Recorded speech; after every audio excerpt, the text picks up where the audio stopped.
Welcome to the United Kingdom. The United Kingdom, an island nation located off the northwestern coast of continental Europe, is distinguished by its rich history, diverse landscapes, and vibrant culture.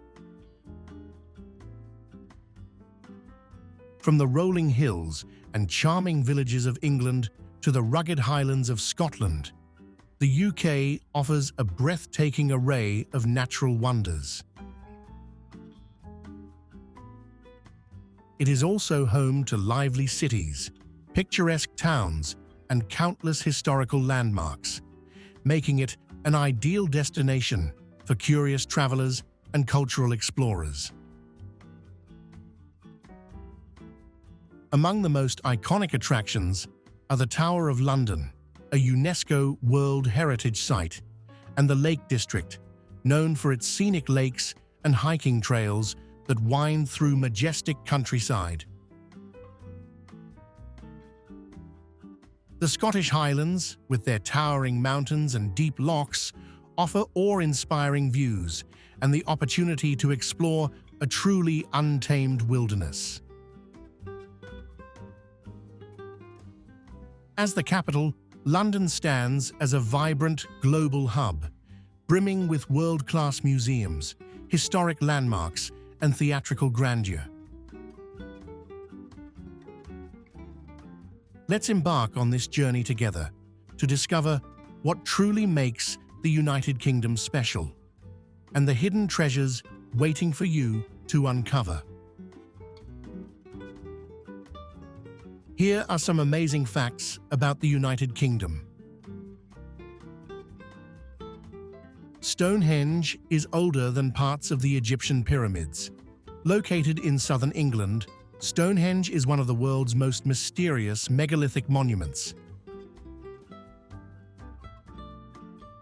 Its construction began around 3000 BCE with earthworks and circular ditches, while the iconic stone circle was largely completed by 2500 BCE.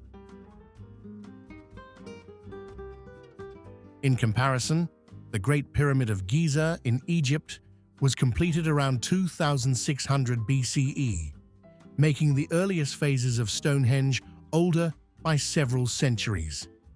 This positions Stonehenge among the oldest surviving monuments on Earth, shrouded in myth, mystery, and celestial alignment. The birthplace of postage stamps. The modern postal system was revolutionized in the United Kingdom. On May 1, 1840, the world's first adhesive postage stamp, the penny black, was issued. Designed by Sir Rowland Hill, the stamp featured the profile of Queen Victoria and had a value of just 1 penny. What made it revolutionary was a simple idea. The sender, not the receiver, would now pay the cost of delivery. This innovation made mail affordable, efficient, and accessible, and it quickly spread across the world, laying the foundation of the postal systems we use today. Now that you've had a taste of what the United Kingdom has to offer, you just have to take a look at the most beautiful places in it.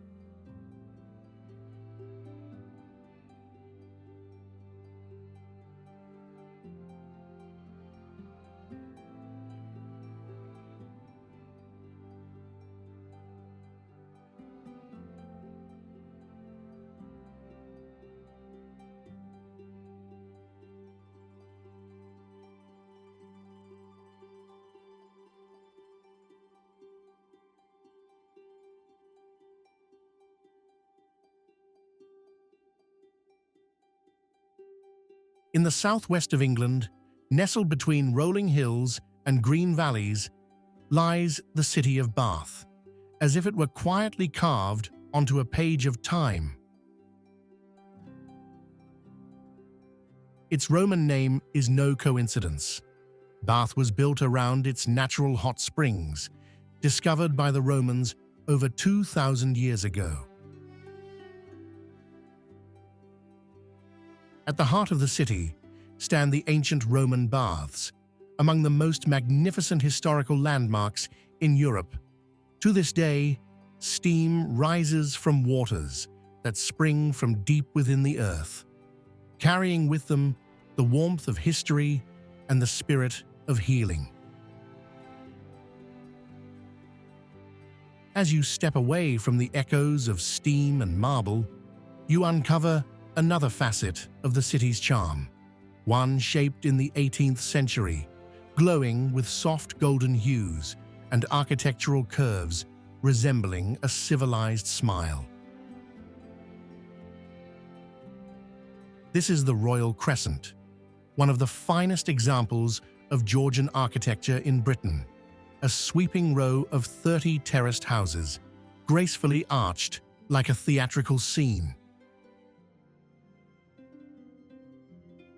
Yet the wonder of Bath doesn't end with the Crescent. Just steps away awaits another masterpiece of coordination and symbolism. The Circus, a Georgian marvel blending circular design with art and architecture in perfect harmony. The Circus is no ordinary square. It's a circular architectural formation made up of 3 curved facades of townhouses encircling an open space, like a tranquil little city within the city. And if Georgian architecture in Bath celebrates earthly harmony, then what awaits at the end of the street lifts your gaze skyward.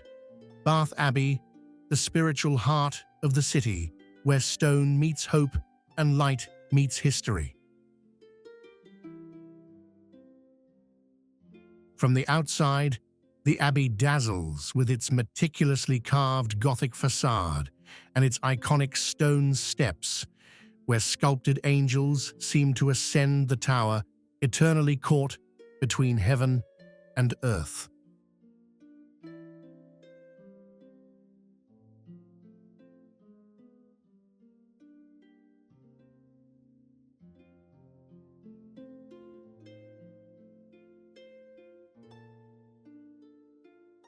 In the eastern edge of London, where urban sprawl meets the gentle rhythm of the River Thames, the O2 Dome rises like a spaceship that has landed in the heart of the city. Built in 1999 under the name Millennium Dome, it was created to celebrate the dawn of the 21st century. But it didn't remain just a symbolic monument.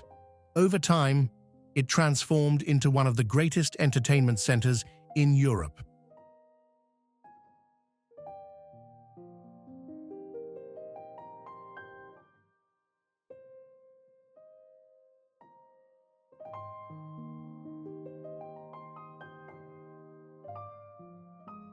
In East London, on land that was once industrial ash, a new scene emerged with the birth of the Queen Elizabeth Olympic Park.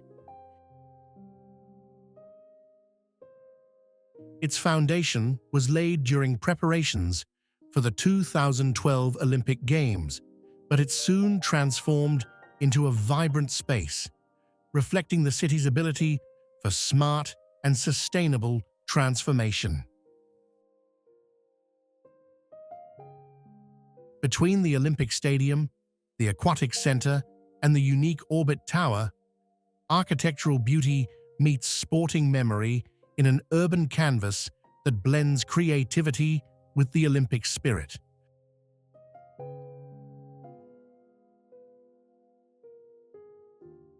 Wembley Stadium, a symbolic landmark in the memory of British sports located in northwest London, it is one of the largest stadiums in Europe, with a capacity exceeding 90,000 spectators. This is where the FA Cup finals are held, along with England national team matches and massive music concerts. Wembley is more than just a stadium. It is a meeting point between sports, art, and national identity, a place that pulses with excitement and unites millions with one heartbeat.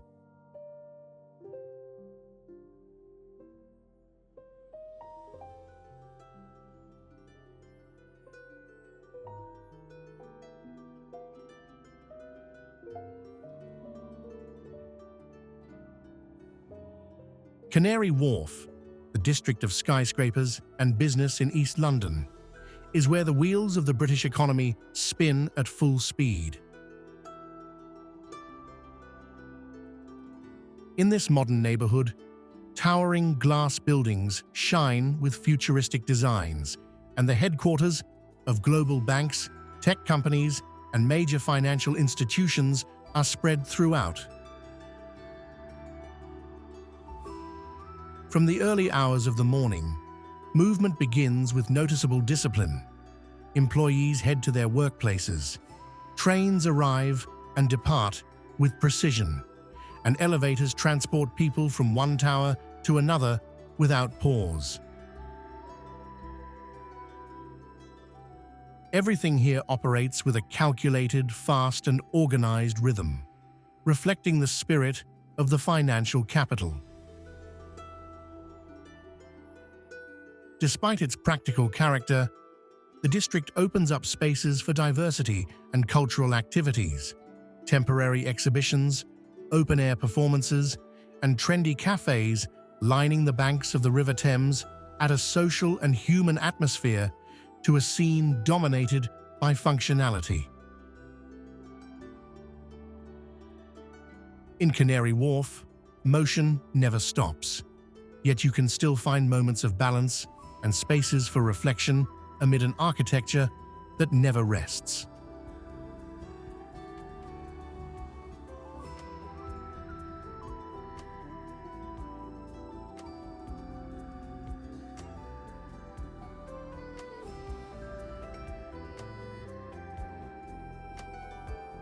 Trafalgar Square is one of the most vibrant squares in the heart of London. At Nelson's Column, statues stand tall, surrounded by fountains in a scene full of grandeur and history. The square overflows with life, from diverse artistic performances to public gatherings that infuse the place with unstoppable energy.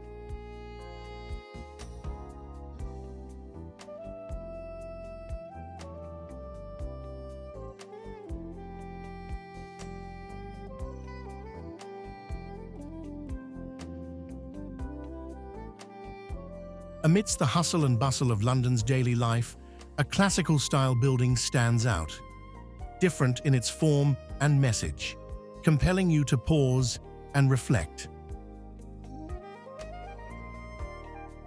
St. Paul's Cathedral rises with grandeur atop Ludgate Hill, its striking white dome embodying a unique harmony of architecture, heritage, and spirituality.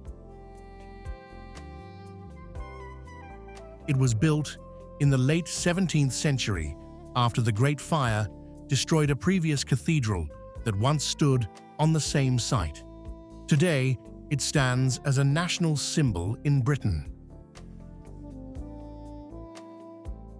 The cathedral has witnessed some of the most important royal and religious occasions, from weddings and coronations to state funerals.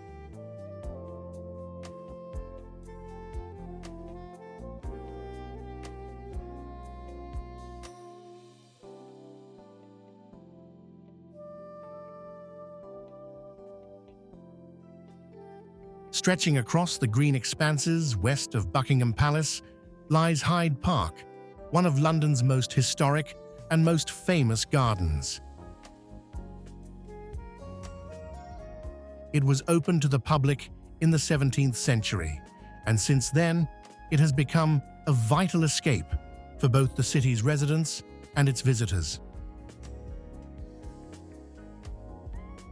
Hyde Park blends the serenity of nature with the vibrancy of activities, offering everyone either a moment of calm or a space to be free.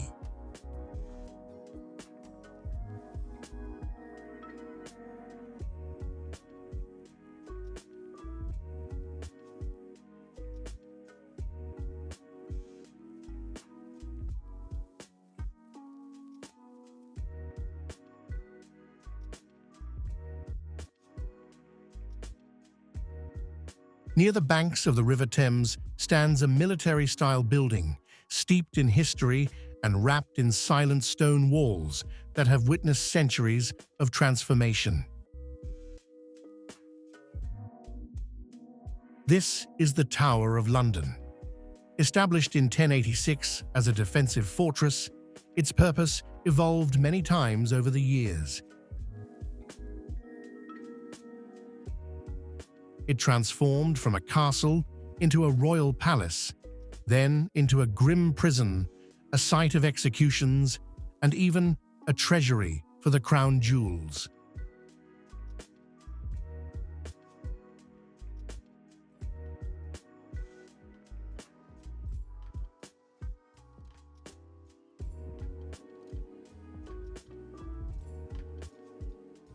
In the heart of the city, specifically on Fenchurch Street, a striking building stands out with its unconventional design. It narrows at the base and widens as it rises, and is popularly known as the walkie-talkie, due to its resemblance to a handheld radio. Despite the controversy, its design stirred upon construction. The building has become one of the city's most iconic examples of contemporary architecture. But what draws visitors even more than its exterior is what lies at its top, the Sky Garden, a hanging garden on the upper floor offering panoramic views of all of London.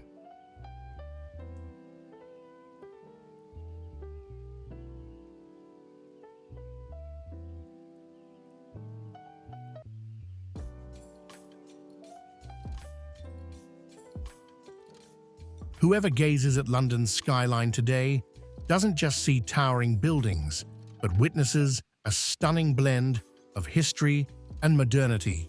Sleek glass towers harmonize with the ancient spirit of the city.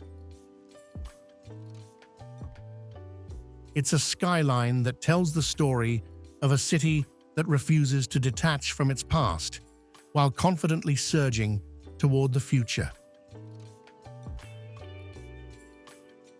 At the heart of this modern skyline rises a tower like no other, sharp-edged, glass-built, piercing the clouds with confidence. It is the Shard, the tallest skyscraper in the United Kingdom and one of the highest in Europe. London's skyline is constantly evolving. Every decade adds a new character to the city's overall image. The rise of modern commercial towers signals London's ascent as a global hub for business and economy.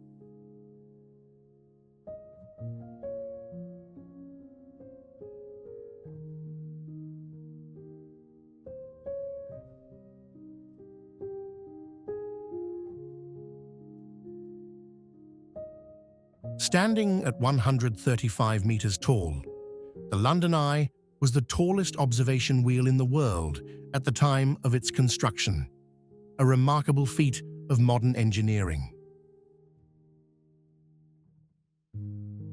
From its highest point, visitors are treated to a breathtaking panoramic view, revealing the grandeur and elegance of the city.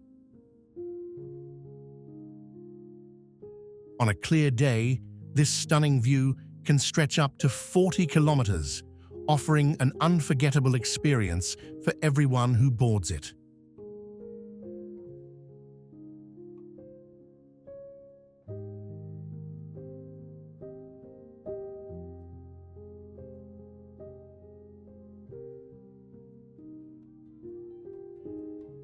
Just steps away from the hustle of the modern city, the British Museum rises majestically, like a time portal overlooking the depths of human history. It's not just a building, but a global landmark that embodies the spirit of civilizations and holds within its walls the treasures of knowledge and humanity. Established in 1753, this prestigious museum was originally intended as a center for showcasing collections of science, art, and various cultures. However, over time, it evolved into a living encyclopedia that tells the story of humanity across the ages. As you wander through its halls, you'll encounter over 8 million artifacts that transport you from ancient Egypt to Babylon and Assyria, then immerse you in the depth of Chinese civilization and the elegance of Indian art, passing through the greatness of Greece and Rome, and finally arriving at the splendor of the Islamic world.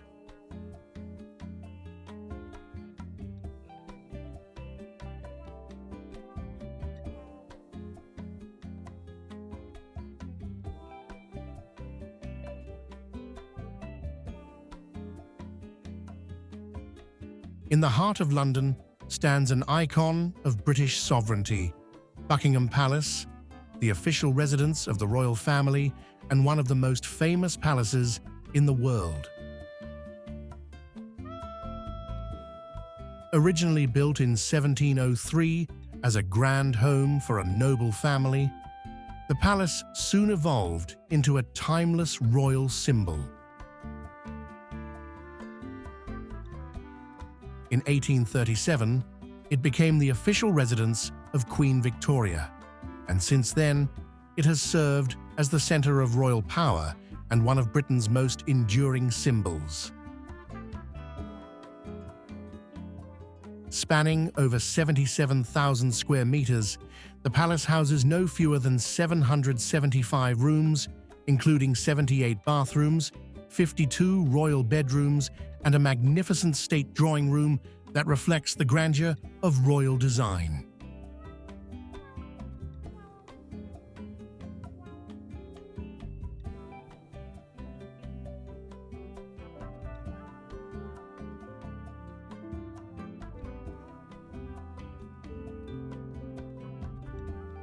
As your footsteps echo over the historic tiles of London, you can't help but feel a hidden magnetism pulling you slowly toward the heart of history, toward a masterpiece that pulses with stories untold. Big Ben. Many believe Big Ben refers to the entire tower, but in truth, it is the name of the massive bell housed within, an immense chime weighing over 13 tons, whose tolling voice has become one of the most recognizable sounds in the world. Nearby, another landmark rises. There stands a majestic structure, crowned with stained glass windows and winding domes, its towers piercing the sky with grace and might. This is no ordinary church. It is a silent witness to over 1,000 years of British history. This is Westminster Abbey. Since the 11th century, specifically in the year 1065, this grand edifice was inaugurated by order of King Edward. Little did he know that his creation would one day become a timeless emblem of British identity, a stage for coronations, royal funerals, and a sanctuary where history echoes through every corner.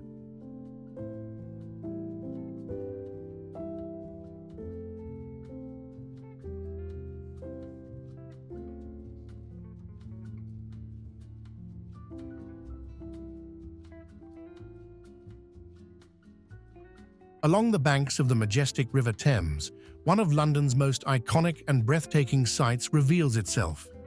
Tower Bridge. Its silhouette rises with grandeur, an architectural beacon that commands both admiration and awe. As you stroll beside the flowing waters, massive stone towers come into view, connected by a magnificent steel structure. It's a living monument, a structure that doesn't merely connect two shores, it unites generations. Tower Bridge is where Britain's glorious past meets its vibrant present. Completed in 1894, after 8 years of tireless construction, it was built by the hands of more than 400 dedicated workers.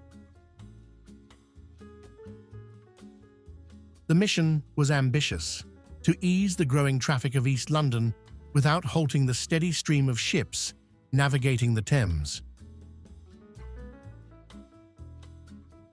The result was nothing short of extraordinary, a masterpiece that blends function with form and engineering with elegance. This isn't just a bridge, it's a statement.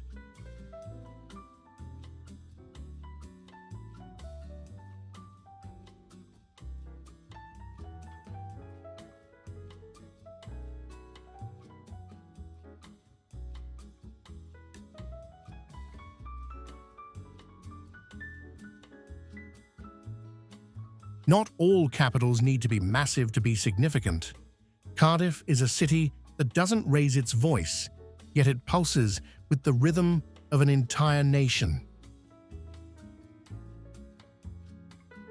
Between ancient walls and future projects, the modern identity of Wales is slowly taking shape, with confidence and in a dual voice, Welsh and English. If you ask any Welsh person about Cardiff, they might start by saying, first, the rugby. At the heart of the city lies the Principality Stadium, one of the largest covered stadiums in Europe, a space that goes beyond the boundaries of sport into the realm of national representation.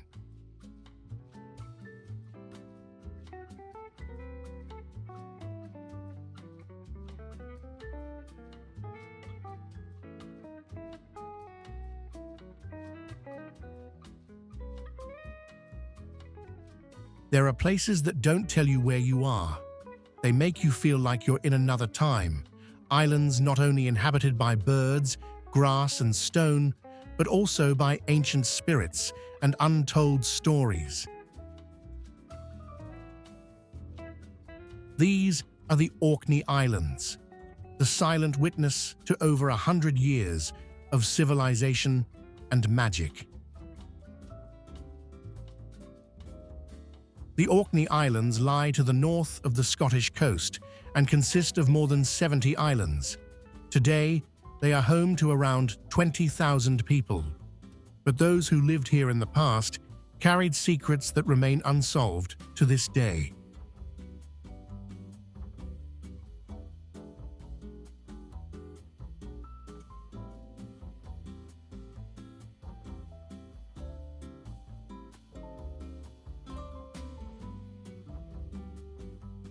In the depths of a quiet Irish forest, a unique maze stretches out, weaving its magic silently, far from the noise of the world. Castlewellan, with its brilliant architectural design, stands tall amidst this green serenity. More than 2,000 beech trees are interwoven to form winding paths that conceal hidden routes not easily revealed. In this place, it doesn't matter if you know the direction. What matters is embarking on the journey, embracing the mystery, and being amazed upon arrival.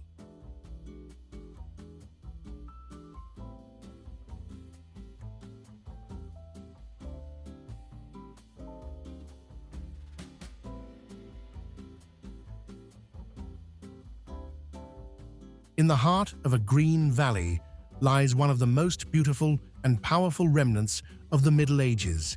This is Fountains Abbey, a monument not dimmed by time, but etched forever into the memory of England. The abbey was founded in 1132 AD, when 13 monks separated from St. Mary's Abbey in York, in search of a true life of asceticism according to the principles of the Cistercian order, which called for pure worship and simple living, far from the luxury of the contemporary church.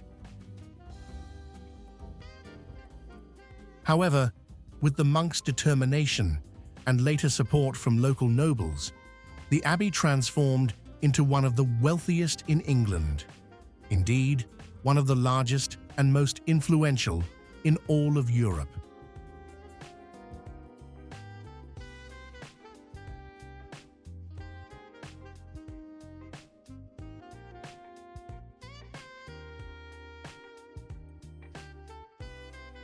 On the east cliff stands the haunting silhouette of Whitby Abbey, its towering Gothic arches and time-worn walls rising like the skeletal remains of an ancient spiritual memory. The abbey was first founded in 657 AD by King Oswy of Northumbria, becoming a significant centre of religious life in England. It was here, in 664 AD, that the famous Synod of Whitby was held, where church leaders decided to adopt Roman traditions over Celtic ones in religious practices, a pivotal decision that forever altered the course of English Christianity. But in 867 AD, the abbey was destroyed by Viking invaders in one of their brutal raids, and it remained abandoned for centuries.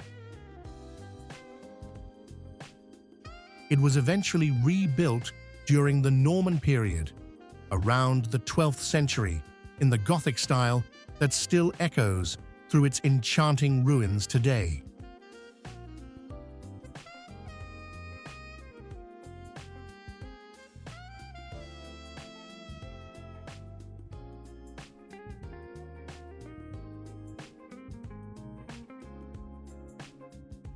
In the countryside of Warwickshire, the ruins of Kenilworth Castle stand as if taken from a Shakespearean tale.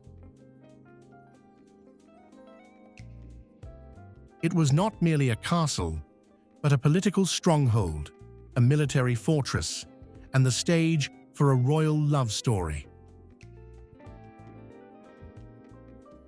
Although large parts of the castle were destroyed during the English Civil War, its towering red walls still stand, reflecting the sunlight in fiery, mesmerizing hues.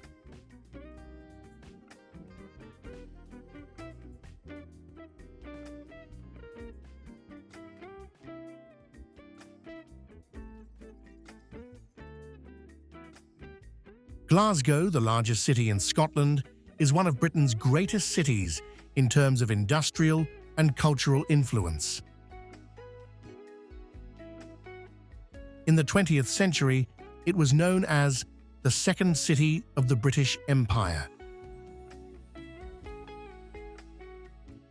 Its port on the River Clyde was a global hub for shipbuilding, where more than a quarter of the world's ships were constructed at the height of the Industrial Revolution.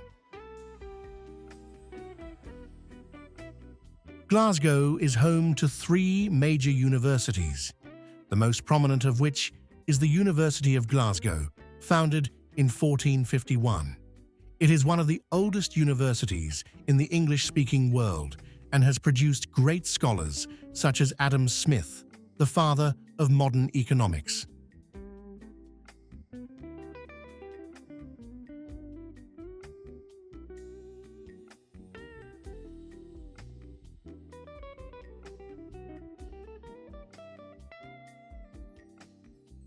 You don't need to be in the far north or deep within the forests to feel disconnected from the world. Sometimes all it takes is reaching South Wales. There, open stretches of hills and valleys unfold, and the pure Welsh air reminds you that you're in a place that needs no embellishment. In Brecon Beacons, nature stands as it is, raw, honest, and untouched.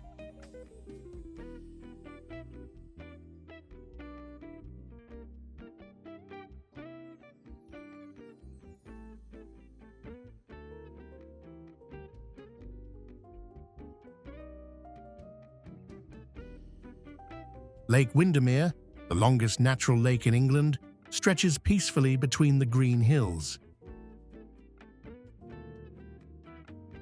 Its waters don't just shimmer under the sun, they reflect the very soul of British nature, with all its gentleness and changing moods.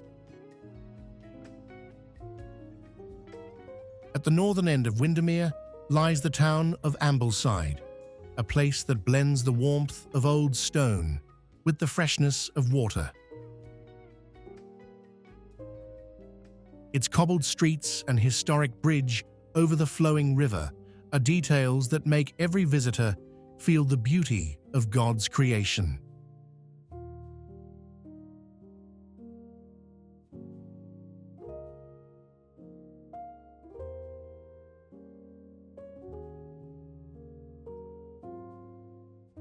In the heart of Northumberland, Alnwick Castle shimmers like a chapter from an unfinished novel.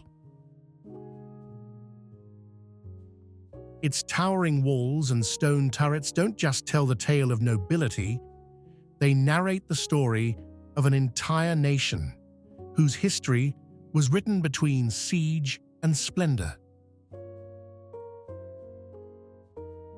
Built in the 11th century, the castle has witnessed battles and the lives of noble families. At the forefront stands the Percy family of Northumberland, who still reside there today, preserving a tradition that spans over 700 years. Yet if the castle of Alnwick embodies grandeur, then the gardens surrounding it reflect softness and harmony.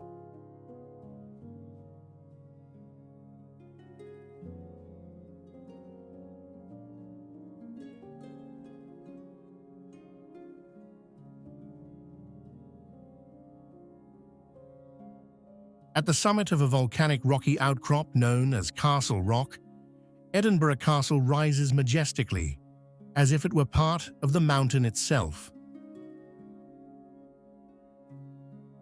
Archaeological discoveries indicate that the site has been in use since the Iron Age, more than 2,000 years ago, proof of its deep historical significance. However, the castle, in its present form, began to take shape in the 11th century, when Scottish kings chose it as their seat of power due to its unique defensive position and commanding elevation. During the Middle Ages, the castle became a battleground for the Scottish crown.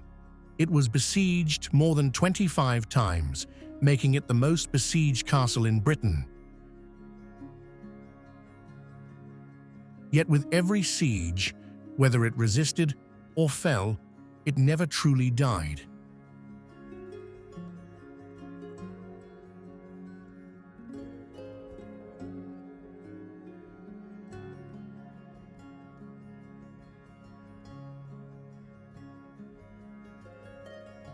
Tenby is located on the southwestern coast of Wales, within the small county of Pembrokeshire, also known as the Castle County. Its sheltered position on Carmarthen Bay made it an early settlement point and a vital port since the Middle Ages, offering a natural refuge for ships and a hub for maritime trade. In the 13th century, strong stone walls were built around the old town, walls that still stand today to protect it from sea raids especially during the Norman invasion.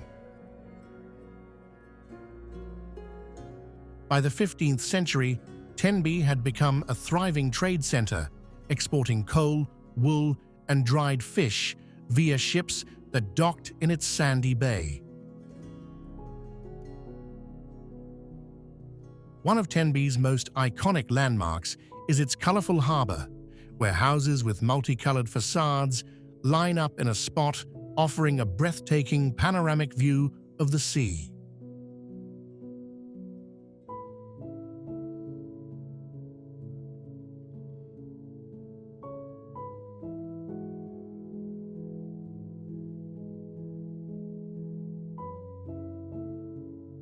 In the town of St. Ives, where the land gently leans toward the sea and the light blends with the blue of the sky, lie Porthminster and Porthmeor beaches, facing each other, different in rhythm, yet sharing the same enchanting beauty. Porthminster, on the eastern side, is calm like a morning breath. Its golden sands stretch softly, and its clear waters seem to know no anger. It is the place where you sit under a gentle sun and listen to the waves like a soothing melody. On the western side lies Porthmeor, a beach for waves and adventurers. The wind is bolder and the sea doesn't whisper. It calls you to ride it. Here, surfers and artists gather, painting clouds as they shatter above the horizon.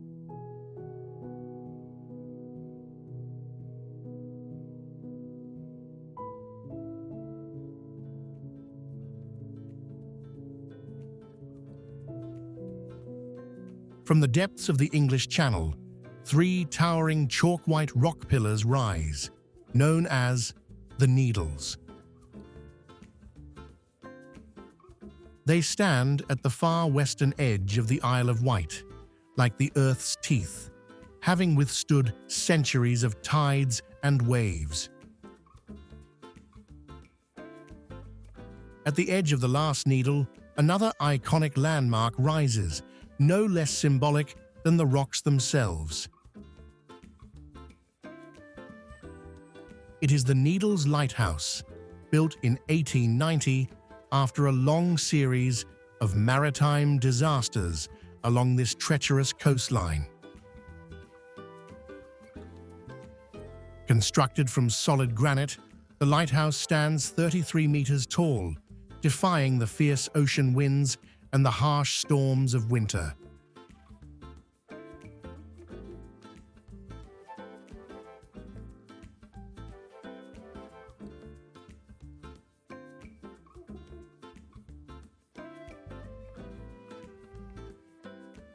On the southern coast of Cornwall lies Looe, a small town gently cut through by water like a quiet flowing vein.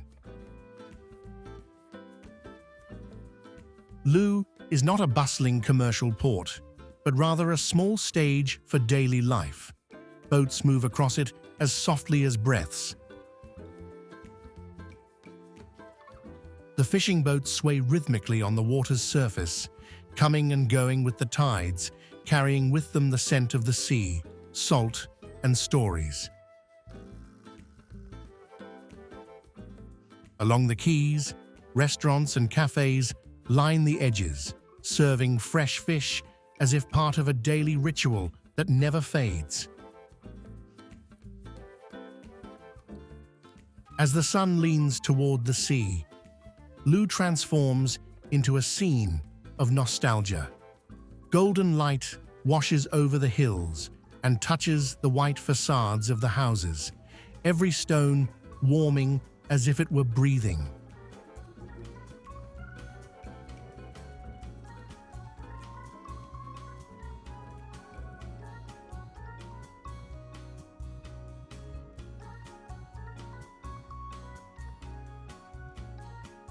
At the point where the Scottish Highlands meet the southern lowlands, the land suddenly widens and gives way to water. The waters of Loch Lomond, the largest lake in Britain by area and one of its purest in spirit, and deepest in presence. A place where geography meets emotion and history intertwines with nature. The lake lies within the boundaries of Loch Lomond National Park, the first national park in Scotland. The lake stretches for about 39 kilometers and covers an area of over 71 square kilometers. But what makes it truly special isn't just its size, it's its unique location, as it separates the rugged northern highlands from the softer, more open southern lowlands. That's why the view from its northern shores appears entirely different from the southern ones. The lake has never been isolated from history. Throughout the centuries, it served as a strategic passage between highlands and lowlands, witnessing the movement of armies, caravans of traders, and the raids of clans.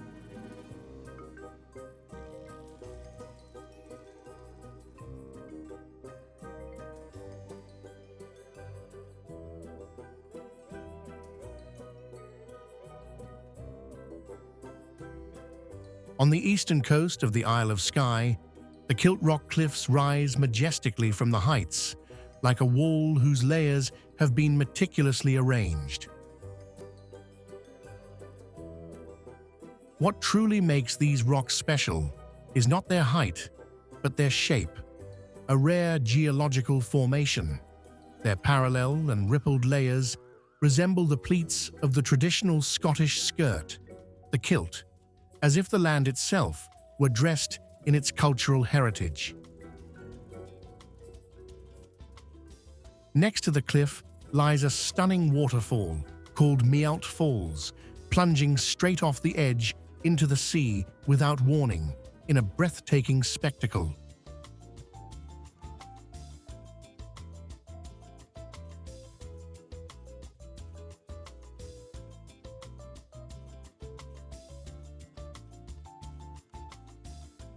Nestled in the hills of the Lake District lies Grasmere, and from every angle it appears like a perfect painting. Green fields stretch peacefully, a lake as clear as a mirror, and countryside cottages built from grey stone are scattered as if they sprouted from the earth. This is how Grasmere looks from above. A masterpiece of glistening meadows, surrounded by hills pulsing with greenery, and a small lake gently unfolding between the trees, not imposing, simply present. Close to the village's edge, Grasmere Lake extends with a quiet grace, barely drawing attention, yet remaining, a surface that reflects only what hovers above, preserving a stillness that slows a visitor's steps without conscious thought. At the heart of the scene, traditional English houses are spread across the land, walls of ancient stone, dark roofs bending in soft curves, small windows framed in wood, and modest front gardens, neat and inviting, as if welcoming the light.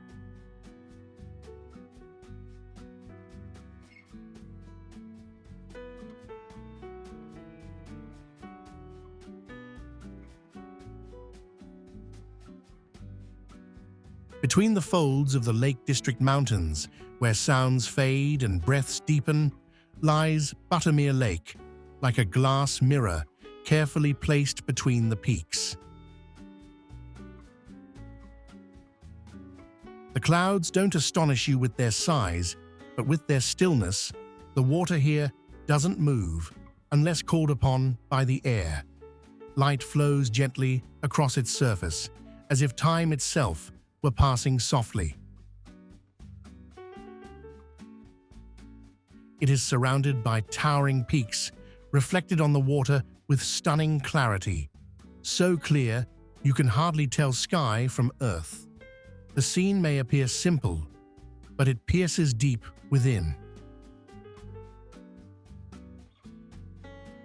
Walking around the lake spans about 7 kilometers, winding through fields, crossing streams, and passing by ancient beech trees.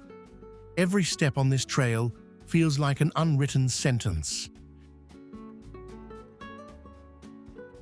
And the view at dawn defies description. Mist rising, a sky slowly changing its colors, and a silence that speaks. Buttermere isn't measured by what you can do there, but by what it awakens within you. You don't need to run or seek something new. You just walk, slow your steps, listen to the air, and suddenly realize you're in one of the most breathtaking places on Earth.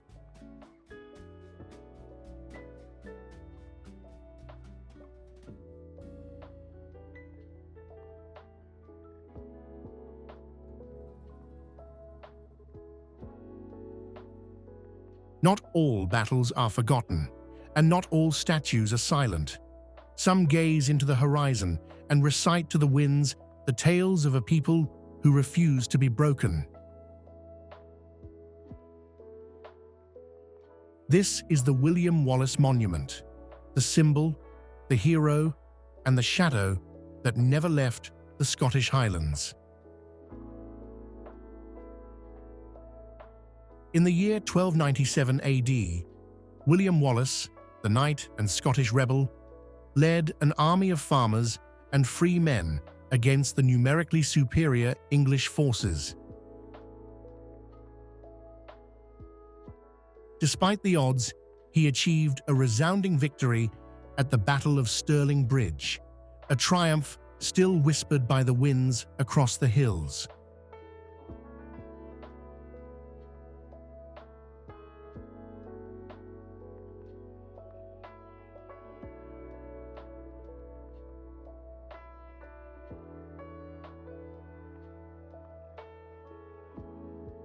Amid the green hills of North Yorkshire, restless waters flow, waters that whisper the secrets of nature as they rush confidently through the heart of this enchanting countryside. There, nestled within this beauty, lies the town of Hebden Bridge, a place embraced by nature, as if it were an inseparable part of it. In the 19th century, Hebden Bridge was a thriving industrial town, known for its cotton mills that filled the air with motion and energy. Back then, the Rochdale Canal served as its commercial lifeline, connecting it to the wider world and pulsing with life. But Hebden Bridge is more than just a town. It is a living portrait of harmony. A quiet river runs alongside its homes, trees lean gently over the footpaths, and tiny gardens dangle from windows toward the water, as if the very walls themselves were breathing in greenery and peace.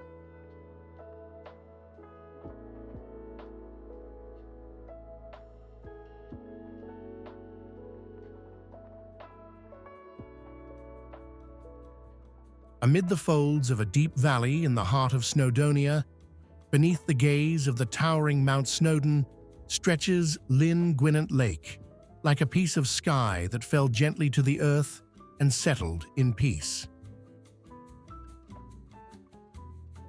Still waters capture the details of the surrounding mountains and meadows, like a mirror preserving the moment. It needs no effects to be beautiful. It is beauty itself when left in its purest form.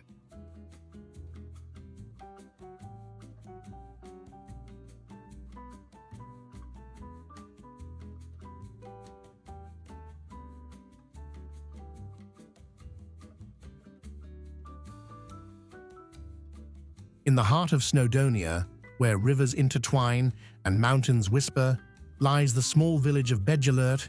It feels as if it were carved into the embrace of nature to become an endless tale. Its old stone houses, arched bridges, and the evening mist all combine to make visitors feel as if they've stepped into a page from a novel written in stone and water. The village is surrounded by breathtaking landscapes, gently flowing rivers, green meadows, and towering mountains. The area is a famous starting point for hiking enthusiasts, especially toward Mount Snowdon, the highest peak in Wales.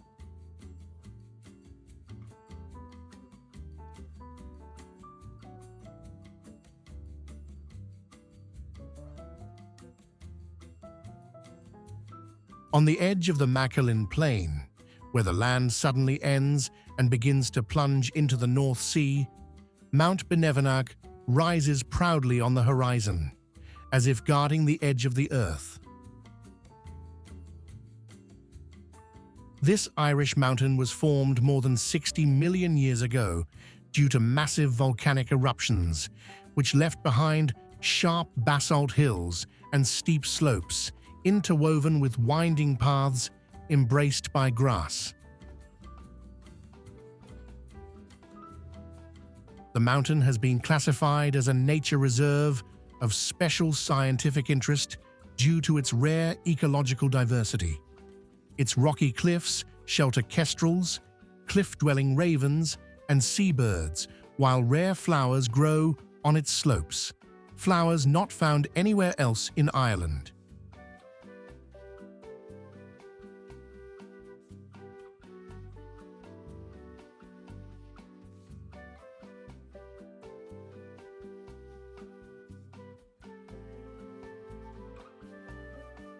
North of the city of Birmingham, it's not the castles that surprise you, nor the theatres that dazzle you, but rather the asphalt that captivates you.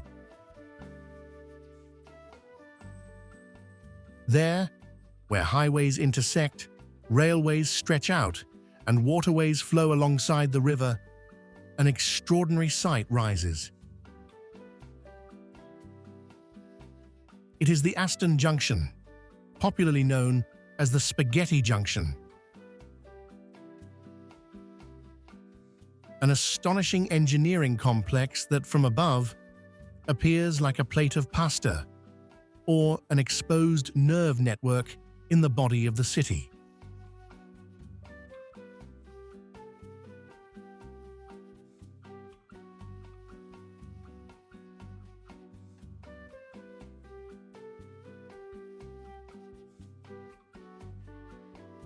Deep in the Yorkshire Dales, where green hills sway like silent waves of grass, lies a vast hidden reservoir, like a jewel tucked within nature's folds.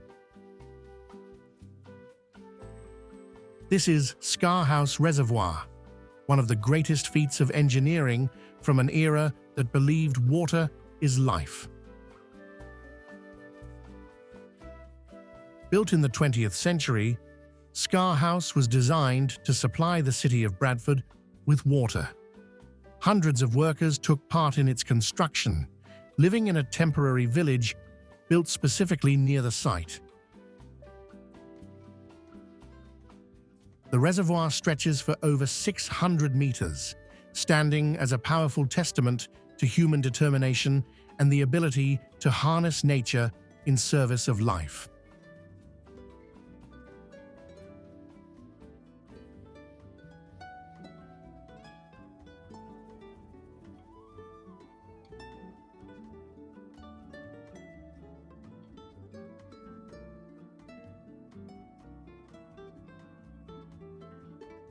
Since the dawn of history, humans have sought to tell stories.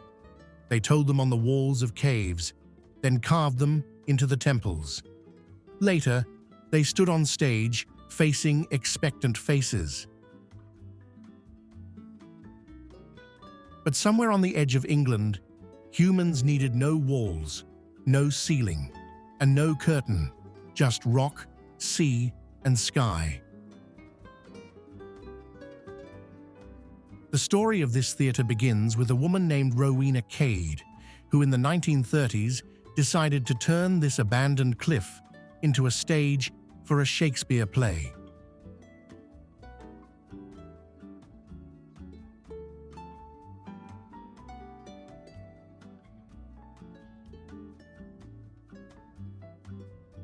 Trotternish Ridge is not an ordinary natural formation. It is the result of one of the greatest landslides in the history of Britain.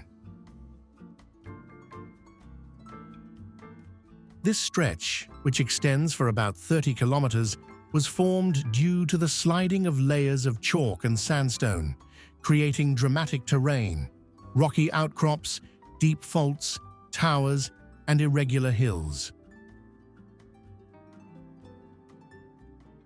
What's striking about Trotternish is that despite its violent formation, it now appears as if it was deliberately shaped. In some areas, the land looks like giant terraces. In others, it resembles a series of barriers carved with delicate precision. This is where the beauty of Trotternish lies, in a coincidence that seems designed with divine architecture. Local legends speak of giants who quarreled here, causing the earth to tear beneath their feet. Some say that certain rocks change position every year, prompting locals to return regularly to verify. In the end, it's not the story that matters most, but the fact that the beauty here deceives you into thinking it couldn't possibly be entirely natural.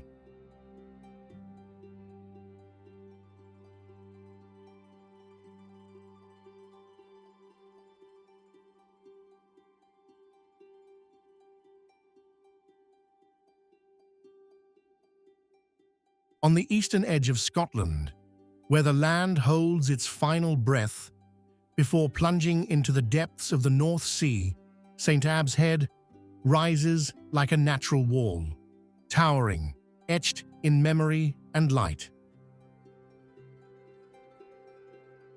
St. Abb's Head has been designated a National Nature Reserve, not only for its rare geological formations, but also for being home to thousands of birds. During the spring mating season, the rugged cliffs transform into vibrant colonies, teeming with seabirds in a breathtaking spectacle.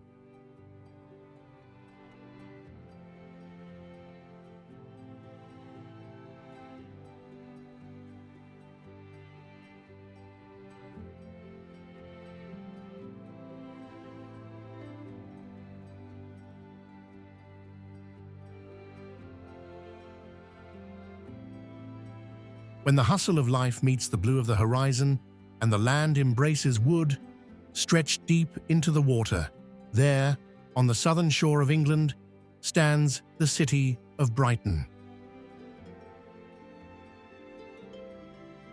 Brighton walks a fine line between play and nostalgia, between joy and heritage. The current pier was inaugurated in 1899 and extends over 500 meters into the English Channel. It was designed to be a complete entertainment platform, and today it is one of the most visited sites in Britain, welcoming millions of visitors annually. The pier includes a traditional amusement park, a 90s-style arcade, candy and ice cream stalls, fish and chip stands, and cafes overlooking the sea. In the 19th century, with the rise of the middle class and the expansion of rail travel, coastal cities became a new haven for leisure.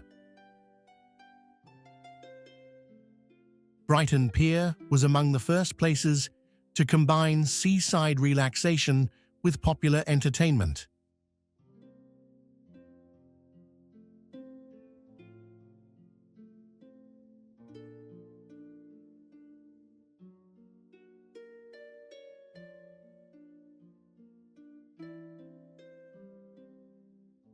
England is not just London.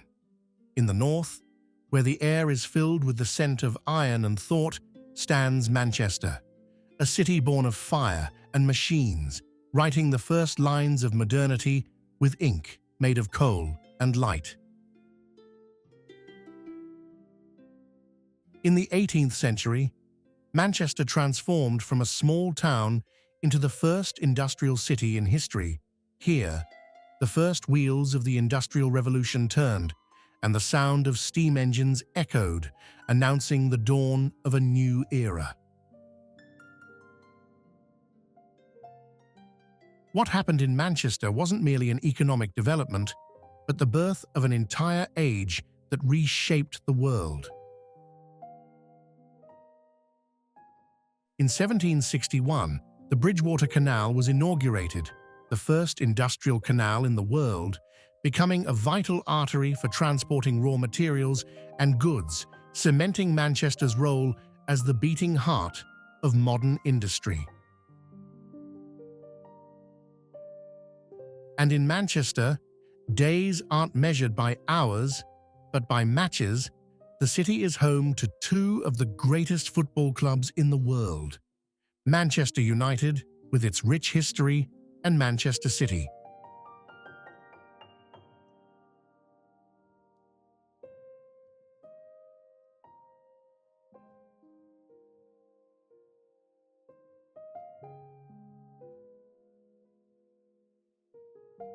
Liverpool's story began as a small port in the 12th century, but it saw its great rise in the 18th century when it became one of the greatest ports in the world.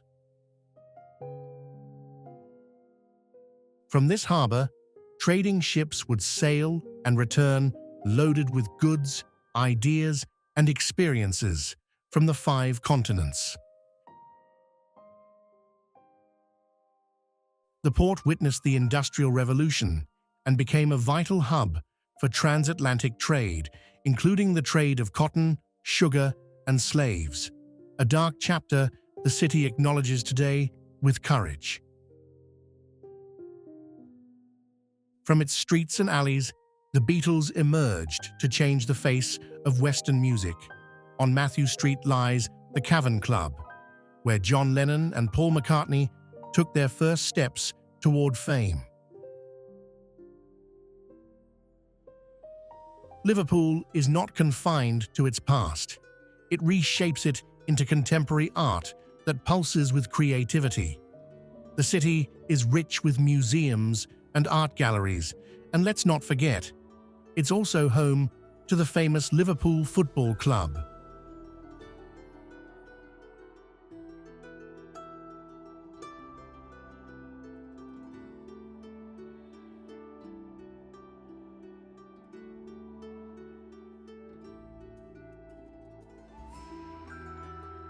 Birmingham, the first industrial capital in the world, at a time when the world was still finding its way toward modernity, this city had already transformed into an unrivaled industrial hub.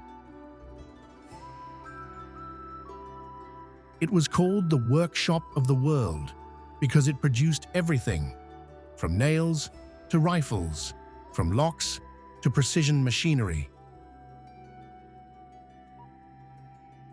Here, at the heart of the city, the renowned inventor James Watt, one of the icons of the Industrial Revolution, developed his early steam engines, ushering in a new era of manufacturing. In the city centre stands the Library of Birmingham, a modern architectural masterpiece that embodies how culture can be rooted in steel and glass. With its unique facade covered in interlocking metal rings resembling a contemporary geometric pattern, the library draws inspiration from the industrial heritage that shaped the city's identity. Thanks to successive waves of immigration from South Asia, the Middle East, and Africa, Birmingham has become one of the most ethnically and culturally diverse cities in Europe.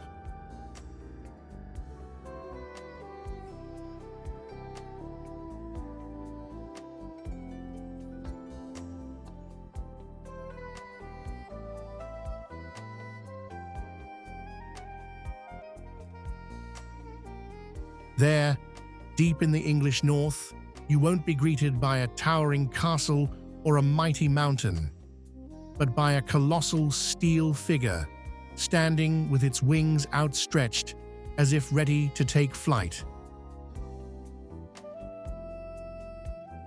This is the Angel of the North, not just a statue, but a bold artistic statement, a symbol of regional identity and a bridge between an industrial past and a modern spirit. Designed by renowned British artist Antony Gormley, the angel was unveiled in 1998. The sculpture stands 20 meters tall, the height of a 6-story building, and weighs around 200 tons of solid steel.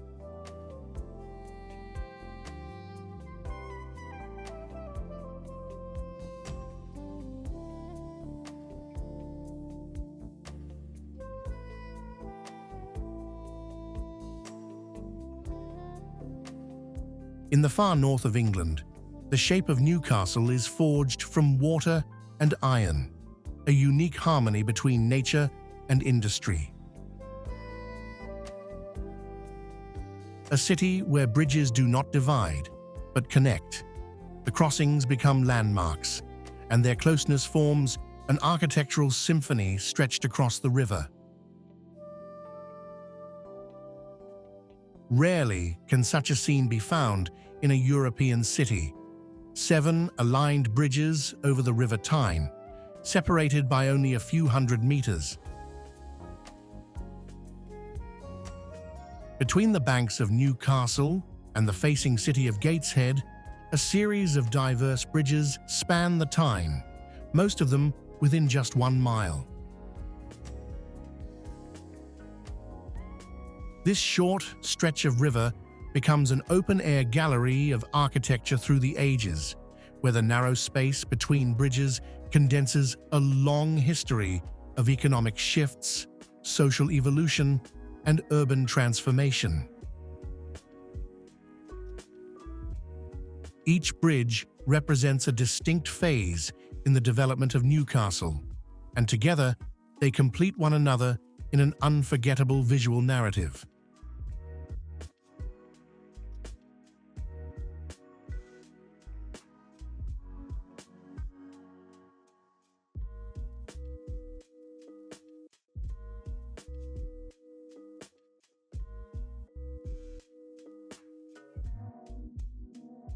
Deep in the Scottish Highlands lies one of the calmest and most modern lakes, Loch Ness.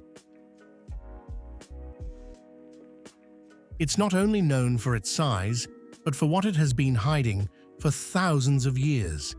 It is not just the second largest lake in Scotland by surface area, but also the deepest and most mysterious. With a depth reaching 230 meters, it holds more water than all the lakes of England and Wales combined. On the western edge of the lake rise the ruins of Urquhart Castle, perched on a small hill overlooking the water. Built in the Middle Ages, the castle was a site of countless battles between Scottish clans and the English. History has reshaped it many times before time finally left it in its current form. The first written mention of the Loch Ness monster dates back to the year 565 AD, when St. Columba recounted his encounter with a massive creature in the lake. Since then, Nessie, as she is affectionately known, has become Europe's most famous mysterious creature.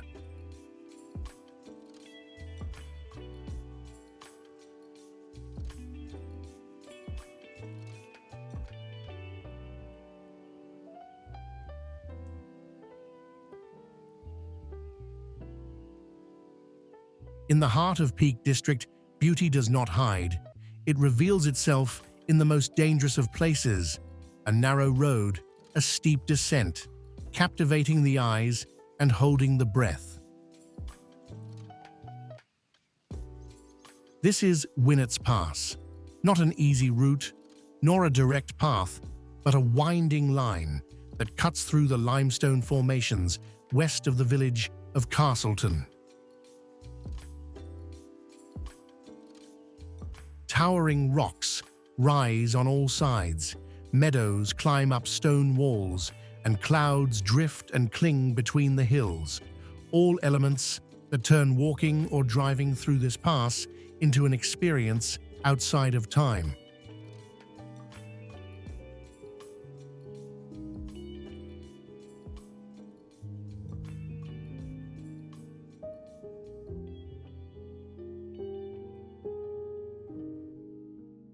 Cheddar Gorge is the deepest gorge in England, with a depth reaching 137 meters and a length exceeding 5 kilometers. This towering valley was formed as a result of glacial melt and water erosion in the limestone rocks during the ancient ice ages. The waters that flowed down from the hills carved their way with force and steepness, leaving behind this majestic rocky chasm as if the earth had split open upon itself. The exposed layers of limestone tell the story of geological time, with each layer representing a chapter in the formation of the British Isles. Here, the rock is rugged, slanted, and covered in lichens, reflecting the harshness of its origin and the beauty of the Creator's design.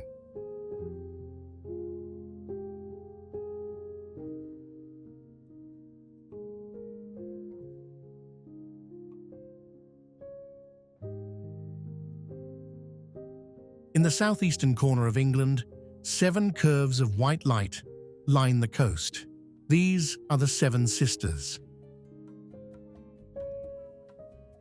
The Seven Sisters Cliffs are formed from white chalk limestone, one of the weakest rocks and most prone to erosion, yet also one of the most capable of reflecting light. Their beauty wasn't carved all at once. It's the result of continuous erosion by wind, rain, tides, and silent landslides. These cliffs retreat inland at a rate of 30 to 40 centimeters per year, making them one of the fastest eroding coastlines in Europe. The Seven Sisters Cliffs are not straight edges. They are soft curves that flow along the coast like the ripples of a white dress dancing in the wind.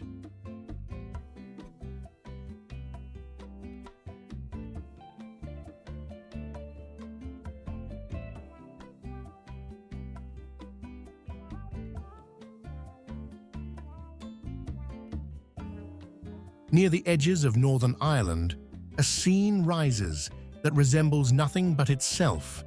It is neither a rock, nor a road, nor a human-made trace. It is something that transcends all of that. This is the Giant's Causeway. From a geological perspective, this extraordinary causeway consists of about 40,000 hexagonal basalt columns, most of which stand upright side by side like a meticulously crafted mosaic. These columns were formed around 60 million years ago, when volcanic lava surged from beneath the earth and began to cool slowly on the surface. During the cooling process, the lava contracted and cracked in a regular pattern due to the interaction of pressure and temperature, creating these stunning hexagonal shapes. It's a scientific phenomenon we understand today, but the beauty of the result still feels like a miracle. The earth that once boiled and spewed fire from within, cooled and adorned itself.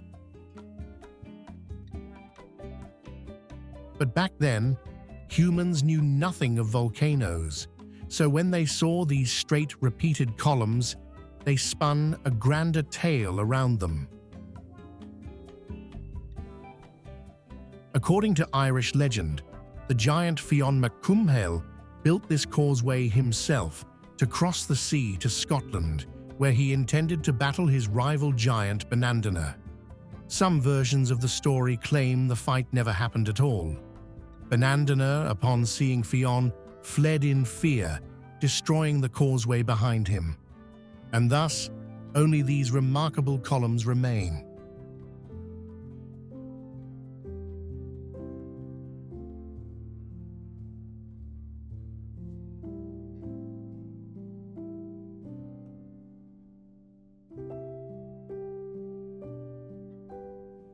On a secluded rocky cliff overlooking the North Sea, Dunnottar Castle rises like a stone monument born from the ancient myths of old nations.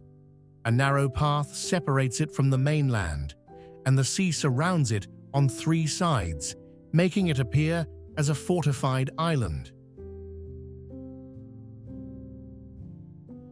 Its silence tells stories greater than 1,000 words. The castle's roots trace back to the 4th century AD, when the first fortresses guarded this land from invaders.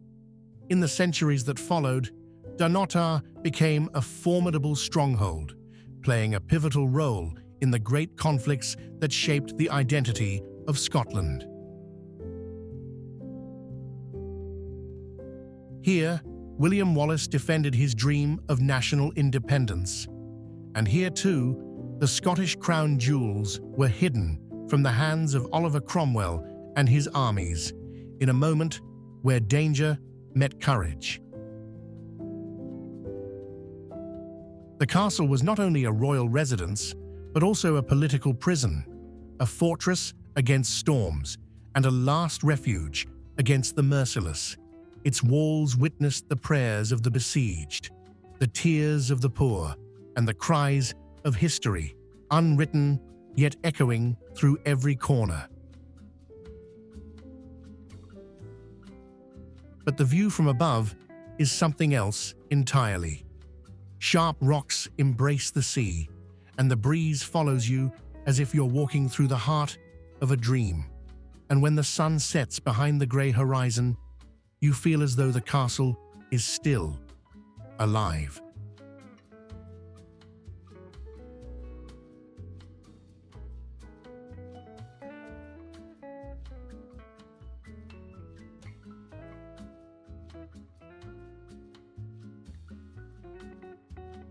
In South Wales, a towering castle stands as a testament to architectural brilliance and strategic genius. It is more than just a stone structure.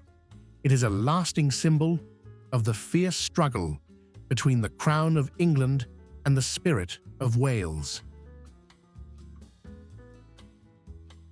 The construction of this castle began in 1268 AD, when the Norman noble Gilbert de Clare initiated its building.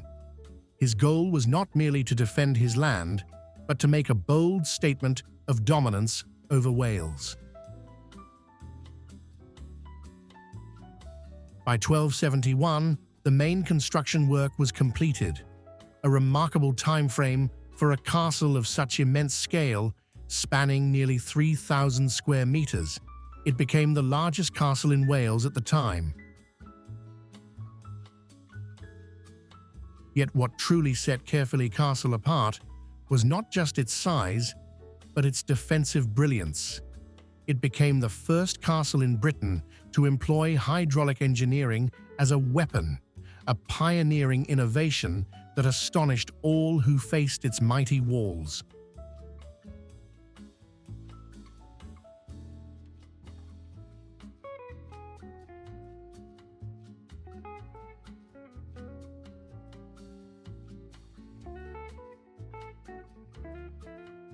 A place rarely visited by the sun, where the sea never rests and the winds know no mercy.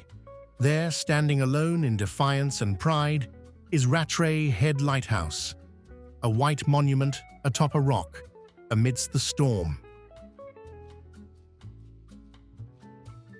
This lighthouse is located on the northeastern coast of Scotland and was built in 1895.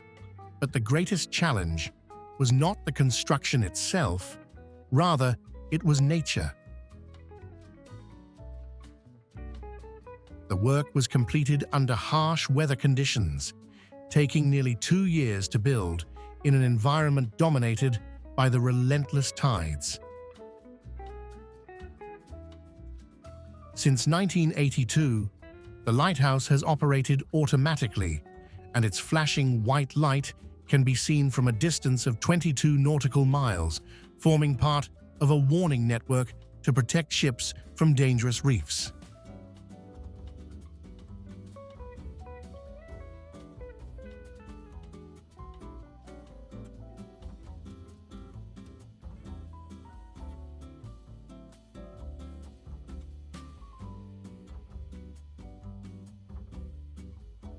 Above the quiet plains of summer, a green hill rises like a jewel in the mist, crowned by a silent stone tower, standing tall like an ancient guardian of an untold secret. The hill stands about 160 meters above sea level. Though not high by mountain standards, it can be seen from miles away due to the flat terrain that surrounds it. As you ascend to its summit, a 360-degree panorama unfolds before your eyes. Endless green meadows, silent ruins whispering of history, and clouds gliding gently across the sky, as if you were standing on the edge of another world.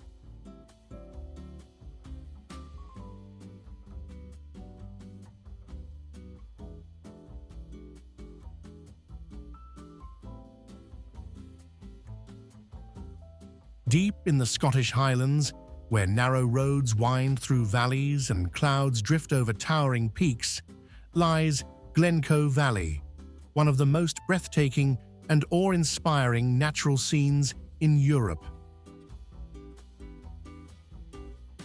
Amid its rugged slopes rise 3 adjacent peaks known as the Three Sisters, forming a landscape that captivates the heart and stirs the soul. But this majestic beauty is not without sorrow. In the year 1692, the valley witnessed one of the most brutal massacres in Scotland's history. On that grim night, men and women of the MacDonald clan were slain by those who had hosted them, a harrowing betrayal that is still told to this very day.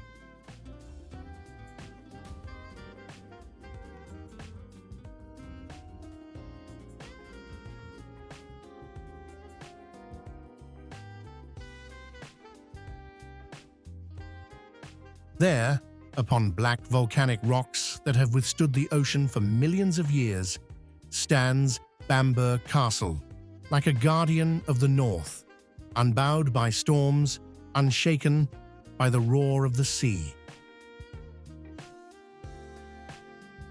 It is more than just a castle, it is a crown gleaming upon the brow of the English coast. Bamburgh Castle is no stranger to history. Its roots reach back to the 6th century AD, when it served as the centre of power for the Anglo-Saxon kingdom of Northumbria. In those days, it was one of the greatest royal strongholds in the British Isles.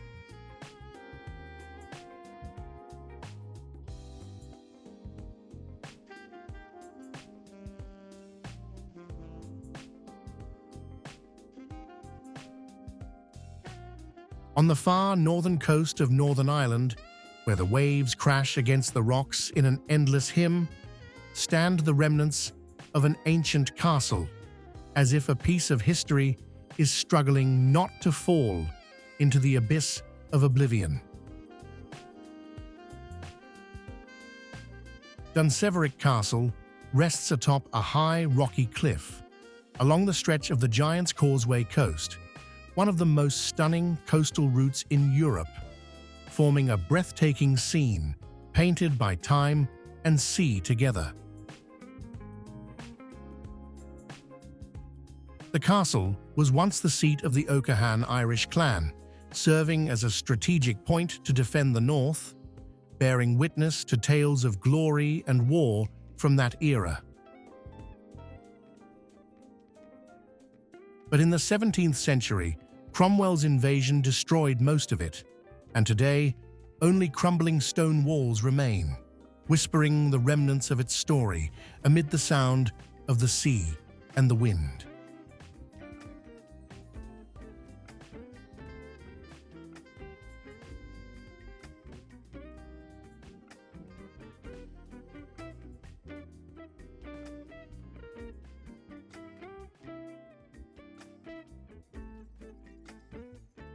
Walking on water may be a dream, but in North Wales, the water itself walks through the air. Poncy Silty is an irresistible masterpiece that defies not only gravity, but also the limits of imagination. It is an aqueduct that carries boats as if iron itself had become a river.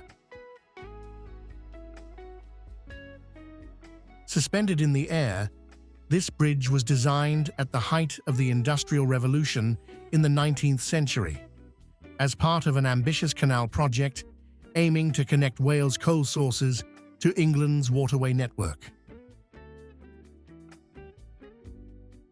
The bridge stretches 307 meters in length and rises 38 meters above the ground, making it the longest and highest aqueduct in the United Kingdom.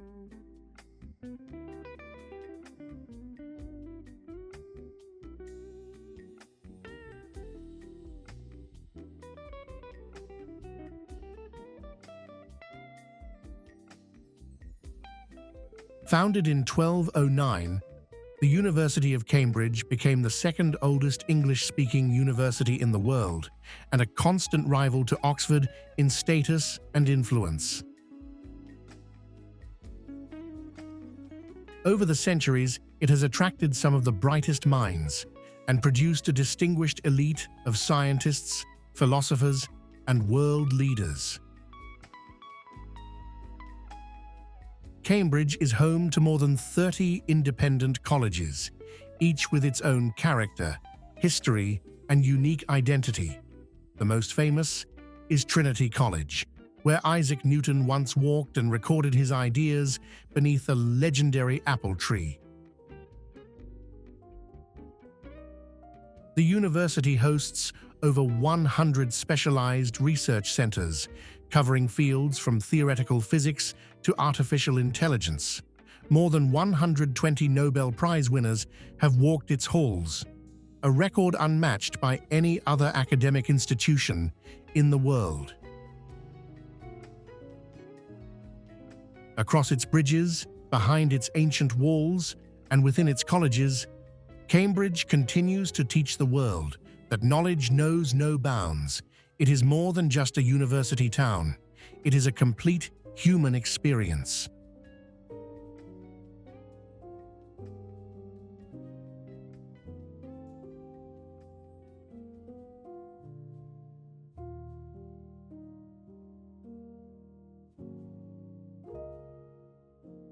Oxford is considered the oldest English-speaking university city in the world. The University of Oxford was founded in the 12th century and remains to this day one of the most prestigious and powerful academic institutions globally. Over the centuries, its colleges have seen the passage of philosophers, scientists, writers, and world leaders, each leaving a distinct mark on the course of humanity. Oxford played a vital role in shaping many of these influential minds. One of its most iconic landmarks is the Bodleian Library, one of the oldest libraries in Europe. It houses more than 13 million books and manuscripts, making it one of the world's greatest repositories of knowledge. Access is not granted easily. The place is sacred both academically and literarily.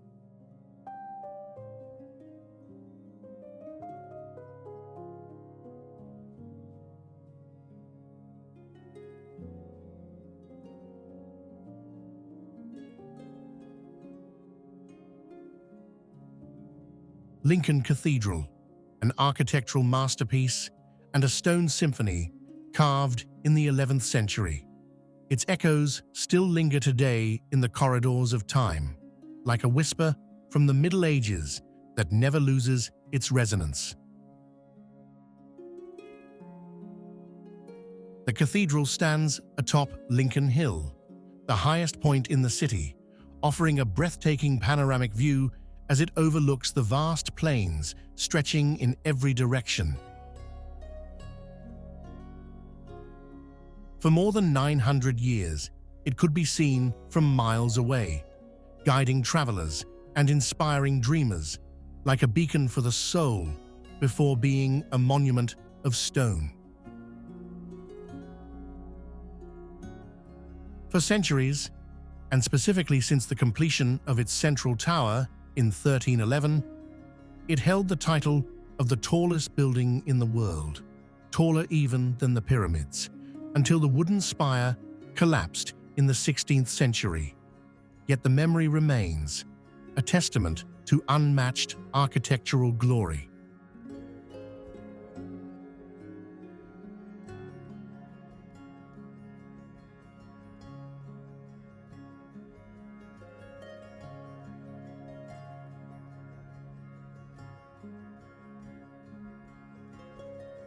At the far northeastern edge of Scotland, you stand on the brink of the land, feeling that beyond you lies only the ocean and isolation. Before you stretches a landscape that resembles a dormant dream just awakened. These towers are made of sedimentary rocks dating back to the Ice Age, sculpted by wind, waves, and time. They have formed into three sharp peaks, appearing like swords, rising from the heart of the sea.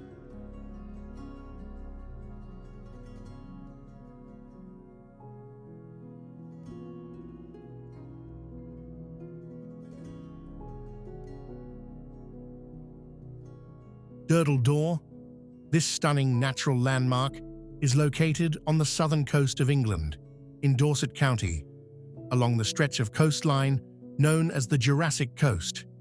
This coastline is listed as a UNESCO World Heritage Site due to its unique geological formations.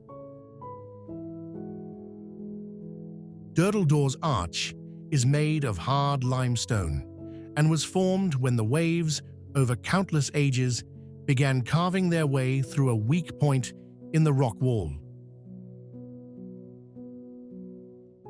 Over time, the water created a small opening, gradually deepening and widening it until this breathtaking natural arch came into being.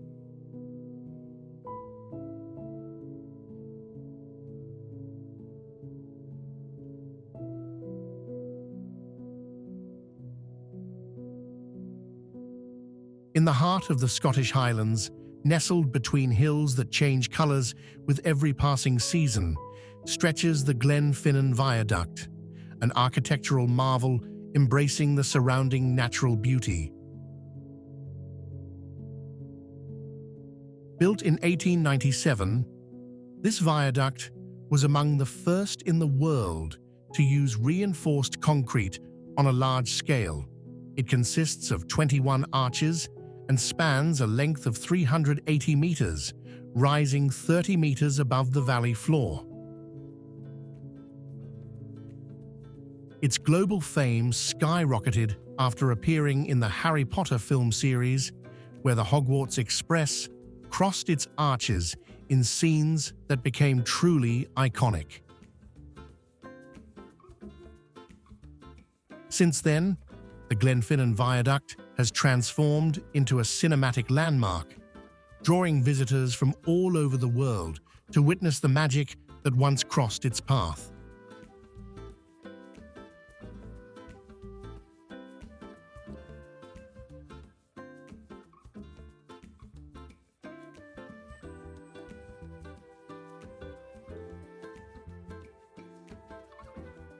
In the north of the Isle of Skye, this island, located in the far northwest of Scotland, considered one of the most beautiful in Britain. A pillar of stone stands tall, solitary and distinct, as if it had been deliberately placed there. In this remote place, where the only sound is that of the earth itself, the visitor feels an inner reverence, as if this stone pillar were a silent testimony to a divine hand that mastered the art of creation, and painted this scene with such majesty that it could never have been mere coincidence. This massive column was formed from basalt and chalk, shaped by the shifting of the Earth's layers and enormous landslides that separated it from the mountain and left it standing in this strange form. The Old Man, as it is called, rises to a height of about 50 meters, but appears even taller, perhaps because of the empty space around it, the bare landscape, the silence, and the vastness of the horizon. All of this makes it seem like more than just a rock. It feels like a living entity.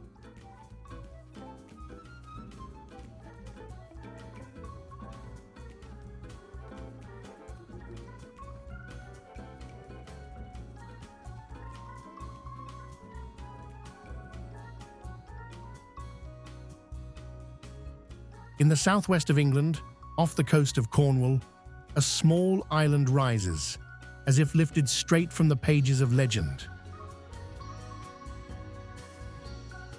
This is St. Michael's Mount, a tidal hill that embraces the sea, crowned by a castle and a church that echo tales of history, spirit, and resilience.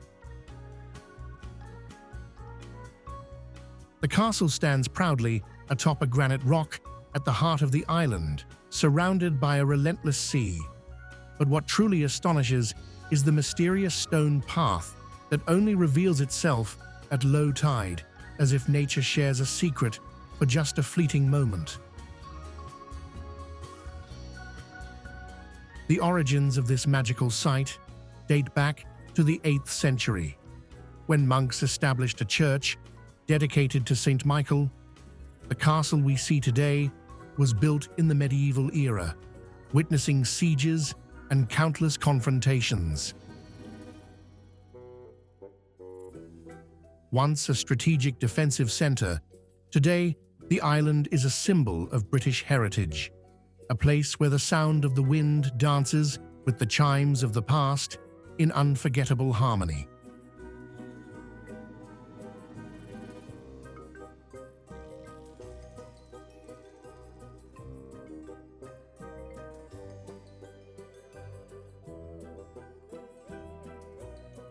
At the edge of the land, the rocks of Old Harry stand like a monument to a nature that is still writing its story.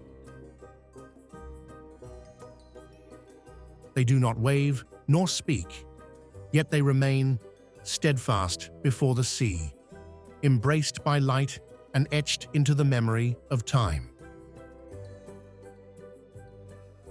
Old Harry Rocks are located in Dorset County, at the end of the Isle of Purbeck coast. They are formations of pure white chalk dating back to the Cretaceous period, around 65 to 100 million years ago. The formations begin with a towering cliff, followed by a series of isolated pillars rising from the sea. Some are twisted in shape, some resemble fingers pointing to the horizon, and others appear as remnants of a giant stone skeleton eroded through time. These rocks are not random remains, but the result of a long sculpting process shaped by wind, rain, and waves. It all started with a solid cliff. Then water seeped through cracks, slowly breaking the stone apart, piece by piece.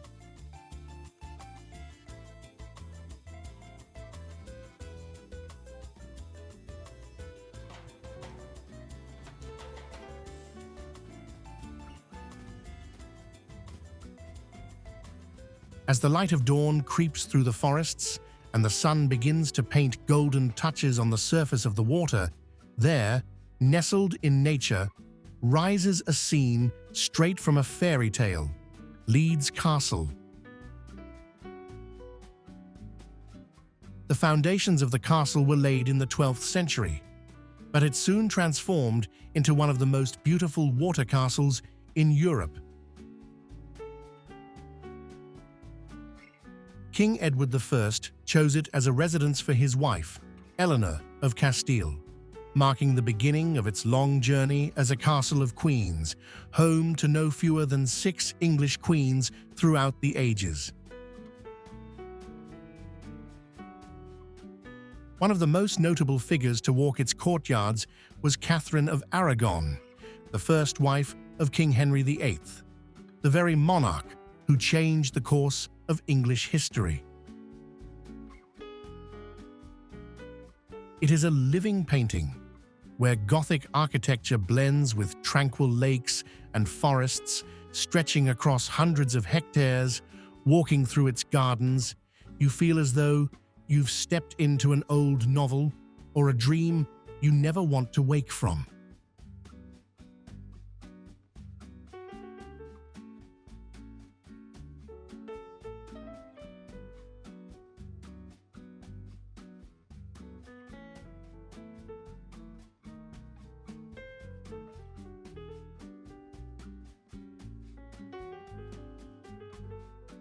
Stonehenge, one of the greatest mysteries left by ancient mankind.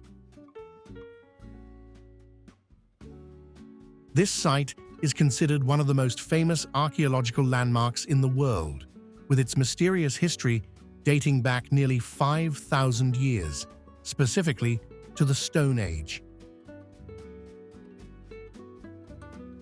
Stonehenge consists of massive stone structures, some of which weigh up to 25 tons. Even more astonishing is that some of these stones were brought from locations over 200 kilometers away, without any modern tools or known means of transport. So how did they do it? And why? This is where the legends begin.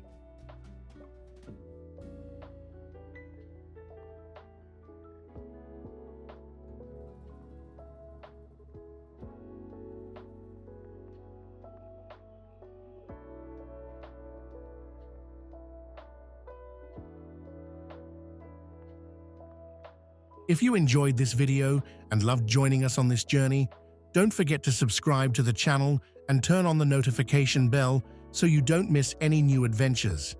We have so many amazing trips and places waiting for you, and we want you to be a part of every step we take. Hit that subscribe button now, and let's embark on unforgettable adventures together.